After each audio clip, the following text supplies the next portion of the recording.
வணக்கம் மக்களே, எப்படி இருக்கீங்க? நல்லா இருக்கீங்களா? நான் போடுற வீடியோலாம் உங்களுக்கு பிடிச்சிருந்தா ஷேர் பண்ணுங்கள், சப்ஸ்கிரைப் பண்ணுங்கள். ஆமாம், கமெண்ட் பண்ணுங்கள். அப்படின்னா தான் ஏதாச்சும் குறைகள் இருந்தாலும் சரி பண்ணிக்குவேன் நான். இப்போ என்ன சொல்லலான்னு இருக்கேன்னா, எங்கள் வீட்டுக்கு பக்கத்தில் வந்து ஒருத்தவங்க இருந்தாங்க. எங்கள் வீட்டுக்கு எதிர்த்தாப்படி. அவங்களுக்கு 2 பசங்க, எனக்கு அப்போ 2 பசங்க. 2 பசங்க இருக்கிறப்ப இவங்க அப்பா வந்து ஹோட்டலில் இருக்கனால பிள்ளைகளுக்கு தீனியெல்லாம் வாங்கிட்டு வந்து கொடுப்பாங்க. இதை எதிர்த்தாப்படி இருந்த பிள்ளை என்ன பண்ணும், அவங்க வீட்டுக்காரர் வந்து சும்மா ஒரு மூங்கில் கடையில் தான் வேலை பார்த்தாரு. அவர் பார்த்தா வேலை பார்த்துட்டு அந்த அலுப்பில் வந்து தண்ணி அடிச்சு வந்து படுத்துருவார். இது எப்போ பார்த்தாலும் எங்கள் வீட்டிலே தான் கண்ணு வச்சுட்ருக்கோம். அவங்களாம் பாரு பிள்ளைகளை எப்படி பார்க்குறாங்க, என்ன பண்ணுறாங்க, நீ ஏன்டா இப்படி இருக்கன்னு சொல்லி அந்த ஆள் போதையில் படுத்து கிடப்பார். அவரை விளக்கமாறு எடுத்து அடி அடின்னு அடிக்கும். இந்த பசங்களையும் விட்டு அடிக்க சொல்லும். இதை பார்த்துக்கிட்டு இருந்த அந்த பையன் என்ன பண்ணான்னு கேட்டிங்கன்னா, கொஞ்சம் பெருசானோன்னே அவங்க அம்மாவை அடிச்சுட்டு ஓட ஆரம்பிச்சிட்டேன். வயசுனா ஒரு 7 வயசுன்னு வைங்களேன், 7 வயசுலேயே.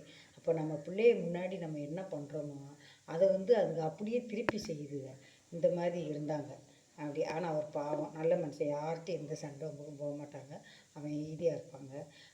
இந்த பிள்ளை அவங்க அப்படி இருக்காங்க, இவங்க அப்படி இருக்காங்க, நீ எப்படி சம்பாதிக்காமல் இருக்க, சம்பாரித்து கொண்டு வந்து கொடு, ஏன்டா அவனை இவனே. நான் அந்த ஆளை கொஞ்சம் நஞ்சம் பேச்சு பேசாத பிள்ளை, பாவமாக இருக்கும்.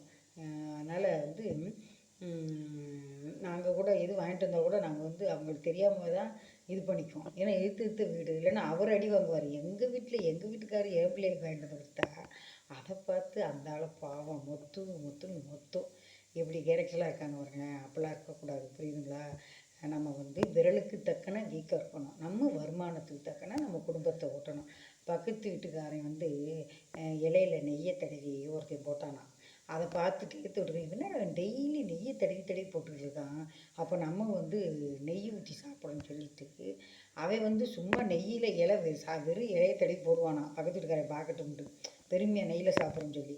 இவன் நீ டெய்லி நெய் சோறு சாப்பிட்றான், நம்ம ஏன்டா அவ்வளோ வருமானத்தை வச்சுட்டு சாப்பிடாம இருக்குன்னு சொல்லி அவன் சாப்பிட்டானா. கடைசியில் என்னானா போண்டியானானா. அந்த இலையை தடவி போட்டவன் வசதி வாய்ப்பு ஆகிட்டானா. அந்த மாதிரி நம்ம விரலுக்கு தக்கன வீக்கத்தோடு இருக்கணும், புரியுதுங்களா? அடுத்தவங்களை பார்த்து பொறாமைப்படக்கூடாது, போட்டி போடலாம், இவங்கள மாதிரி வாழணும் அப்படின்னு போட்டி போடலாம், புரியுதுங்களா? லைக் பண்ணுங்கள், சப்ஸ்கிரைப் பண்ணுங்கள், ஷேர் பண்ணுங்கள். நன்றி, வணக்கம்.